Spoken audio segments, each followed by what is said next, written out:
Hello, welcome to Madhu's kitchen BNG.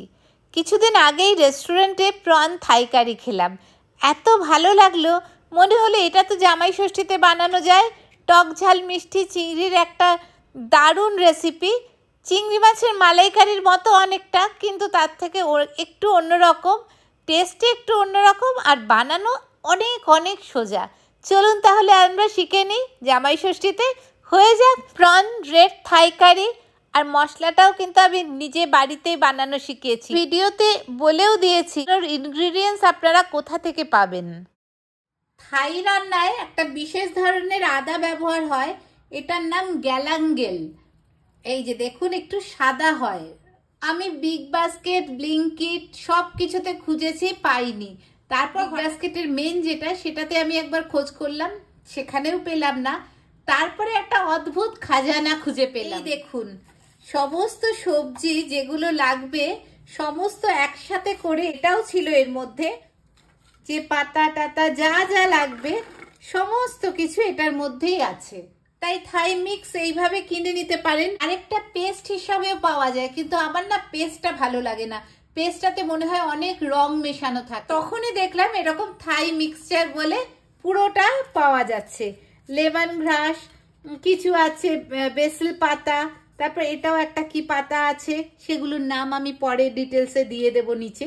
তারপরে এই যে ডুমুরের মতো দেখতে জিনিসগুলো, এগুলোও আছে, এগুলো সব ইউজ হয়। আর এটা হচ্ছে থাই লঙ্কা, এগুলো ভীষণ ঝাল হয় মনে হয়। একদম থাই কারি বানানোর জন্য যে যে থাই আইটেম লাগবে সমস্ত কিছু এটার মধ্যেই পেয়ে গেছি। 500 চিংড়ি মাছ নিয়েছি। এই চিংড়ির খোসা টোসা শুদ্ধ সব পরিষ্কার করে দিয়েছি। অনেকে একটু লেজটা রেখে দেয়, খোসা শুদ্ধ লেজটা ভালোবাসে, কিন্তু আমাদের বাড়িতে কেউ লেজ ভালোবাসে না, খোসা টোসা ভালোবাসে না, তাই আমি ভালো করে পরিষ্কার করে দিয়েছি। আর এখানে যে নীল সুতোটা থাকে, সেটা আমি চিংড়ি মাছের মালাইকারি বানানোর সময়ও দেখিয়েছি, অন্যান্য রান্নাতেও দেখিয়েছি, যে একটু কাঁটা চামচ দিয়ে এই ভেতরের যে ভেনটা থাকে, শিরাটা থাকে, ওটাকে ফেলে দেবেন। হাফ টিস্পুন হলুদ দিচ্ছি, half teaspoon red chilli powder দিলাম। এবার একটু ভালো করে মিশিয়ে নিচ্ছি।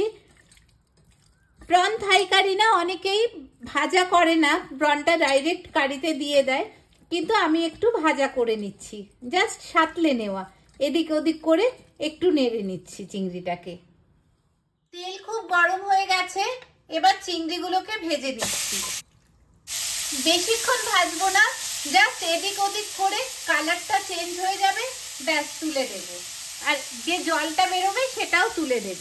এই কড়াইয়েই বাকি রান্নাটা করব। এরকম আদাটা একটু দেখাই। প্রথমে একটু খোসাটা ছাড়িয়ে নিচ্ছি, ভালো করে ধুয়ে নিয়েছি। নর্মাল আদার থেকে এই আদাটা ভীষণ শক্ত, তাই একটু চাপ দিয়ে দিয়ে কাটবেন। এবার থাই কারির জন্য পেস্ট হবে, আদাগুলো সব এর মধ্যে দিলাম, কিছু একটু রেখে দিচ্ছি কারিতে দেব বলে। কাশ্মীরি রেড চিলি অনেকক্ষণ ধরে 10 মিনিট ধরে জলে ভিজিয়ে রেখেছিলাম। এটা কাশ্মীরি রেড চিলি, এটাই কোনো ঝাল হবে না। এবার এটা দিয়ে দেব। এটা লেমন গ্রাস দিয়ে দিচ্ছি টুকরো করে। আর এটা না দেখলাম ছোট টমেটোর মতো, এগুলো কিছু ডাইরেক্ট দিয়ে দিচ্ছি, পেস্ট করছি, আর কিছু কারিতে দেব। চলুন একটা পেস্ট করে নিই। বাকি পাতা টাতা তারপর এইগুলো সব ভিজিয়ে রাখলাম, কারিতে দেব। খুব ছোট ছোট এই পেঁয়াজ লাগবে, 15টা মতো নিয়েছি। আর 1 টেবিল স্পুন মতো রসুন নিয়েছি, এগুলো একসাথে বেটে নেব। লেমন গ্রাস ছোট ছোট করে টুকরো করে জলে ভিজিয়ে দিচ্ছি। স্প্রিং অনিয়ন গুলোকেও কুচি কুচি করে এর মধ্যে ভিজিয়ে দিচ্ছি।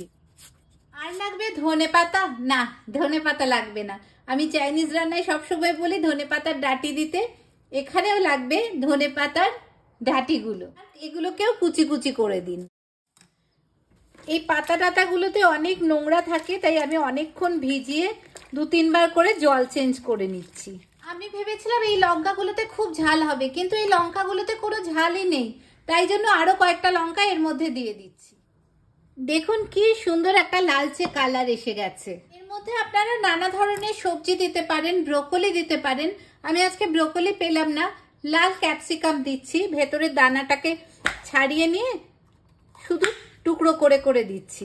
আমি 500 চিংড়ি করছি বলে 2টো ক্যাপসিকাম, রেড ক্যাপসিকাম দিলাম। আপনারা 250 করলে তাহলে একটা দিলেও হয়, অথবা সাথে যদি অন্য কোনো সবজি দেন তাহলে ক্যাপসিকাম কম দিলে বা না দিলেও চলে। এই রেসিপিটার মেন ইনগ্রেডিয়েন্টস হচ্ছে নারকেলের দুধ। 600 ml মতো নারকেলের দুধ নিয়েছি। ওই কড়াইয়েই রান্নাটা করব। একটা টক ঝাল মিষ্টি টেস্ট হয়েছে পেস্টটার। এই রান্নার মেন জিনিস হচ্ছে কাটা বাটাটা। রান্নাটা খুব সোজা, কিছুই নেই রান্নাটার। প্রথমেই হচ্ছে কড়াইটা নিলাম, এটা এখন কিন্তু আমি গ্যাসটা জ্বালাবো না, আমি পেস্টটা নিয়ে নিলাম। গ্যাসটা জ্বালাইনি, সব ইনগ্রেডিয়েন্টস এক এক করে পড়ছে। চিংড়ি ভেজে রেখেছিলাম যেগুলো, সেগুলো চিংড়ি ভাজা, চিংড়ির জল সব একসাথে দিয়ে দিলাম। ক্যাপসিকাম গুলো রেখেছিলাম সেগুলো এর মধ্যে দিয়ে দিলাম। আর এই যে পাতা আর টমেটোর মতো এই যে এই জিনিসগুলো, এগুলো সব রেখেছি, এগুলো যেটুকু আছে এখানে দিয়ে দিচ্ছি। বড় বড় পাতাগুলোকে টুকরো করে দিচ্ছি। লেবু পাতা, তুলসী পাতা সব এগুলো একটু ছিঁড়ে ছিঁড়ে দিচ্ছি। এবার এই ছোট ছোট টমেটোর মতো জিনিসগুলো, যেগুলো ম্যাক্সিমামটা আমি বেটে ফেলেছি, আর বাকিগুলো এর মধ্যে দিয়ে দিলাম। আদা কুচি যেগুলো আছে সেগুলো এর ওপর দিয়ে দিলাম। এবার সবটা কোকোনাট মিল্ক এর মধ্যে দিয়ে দিচ্ছি। সব ইনগ্রেডিয়েন্টস এটার মধ্যে দিয়েছি। এবার আমি গ্যাসটা জ্বালালাম, একটু ভালো করে মিশিয়ে দেব। ফুটতে শুরু হচ্ছে, 1 টিস্পুন নুন দিচ্ছি। এই রান্নাটা তো টক ঝাল মিষ্টি, তাই জন্য 1 টিস্পুন চিনি দিচ্ছি। 1 টেবিল স্পুন সয়া সস দেব। নারকেলের দুধ কি করে বানাতে হয় সেটা চিংড়ি মাছের মালাইকারি রেসিপিতে আমি ওটা দেখিয়েছিলাম, ওটা আমি এন্ড স্ক্রিনে রাখবো, আপনারা দেখতে পারেন। আর নারকেল কি করে ফাটাতে হয় তারও একটা রেসিপি আমি দিয়েছি, সেটাও দেখতে পারেন। আমার চ্যানেলে অনেক রকম দেশি বিদেশি বাঙালি পাঞ্জাবি রান্না আছে, ফিফা ওয়ার্ল্ড কাপের রান্না আছে, এগুলো আপনারা চেক করতে পারেন। ফুটতে শুরু করেছে, তাই আমি এখন ঢাকা দিয়ে দিলাম। এবার কমিয়ে দিয়ে 10 মিনিট রান্নাটা হবে। বেশ কিছুক্ষণ রান্নাটা হচ্ছে। এখন এই পাতাগুলো জল ঝরিয়ে ওর মধ্যে দিয়ে দিই। আমি নানা রকম প্লেলিস্ট করে রেখেছি, সেটা দেখবেন। ডেসক্রিপশনেও কিছু লিংক রাখবো, অবশ্যই দেখবেন। আবার ঢাকা দিয়ে দিলাম। 10 মিনিট হয়ে গেছে। কি অপূর্ব একটা গন্ধে পুরো ঘর ভরে গেছে। ঢাকাটা খুলছি, দেখুন দেখুন কি সুন্দর হয়েছে। আর একটা অপূর্ব লেমন গ্রাস আরো সবকিছু মিশিয়ে একটা অসাধারণ গন্ধ পুরো বাড়িটা ছেয়ে গেছে। রান্নাঘর নয়, এখন পুরো বাড়িতেই এই গন্ধ বেরোচ্ছে। এত অপূর্ব হয়েছে, ঠিক রেস্টুরেন্টে যখন দিয়েছিল যে গন্ধটা বেরিয়েছিল, ঠিক সেই গন্ধটা পাচ্ছি। নতুন জিনিস তো একটু টেস্ট করে আপনাদের বলছি কেমন হয়েছে। খুব অসাধারণ হয়েছে, অসাধারণ হয়েছে। আপনারা অবশ্যই বানাবেন, কি সুন্দর খেতে হয়েছে। নুন একদম পারফেক্ট হয়েছে। রেড থাই প্রন কারি একদম রেডি। দেখুন কি সুন্দর হয়েছে। একদম রেস্টুরেন্টে যে গন্ধটা বেরিয়েছিল, যে খাবারটা খেয়ে আমার মনে হলো আজকে আমার বাড়িতে বানাতেই হবে, ঠিক সেই প্রন কারি বাড়িতে তৈরি হয়ে গেল। এখন গ্যাসটা বন্ধ করে দিচ্ছি, রান্না একদম কমপ্লিট। ভালো লাগলে মাধুস কিচেন বিএনজি কে সাবস্ক্রাইব করবেন, একটু শেয়ার করে দেবেন, তাহলে সবাই মিলে আমরা রান্নাটা দেখতে পারি। লাইক করবেন আর বেল আইকনটা ক্লিক করে দেবেন প্লিজ, তাহলে আমার নতুন ভিডিও এলেই আপনি নোটিফিকেশন পাবেন। থাই কারির সাথে স্টিকি রাইস খাওয়া হয়, তাই জন্য বাসমতি না দিয়ে গোবিন্দভোগ রাইসের সাথে পরিবেশন করলে খুব ভালো হবে।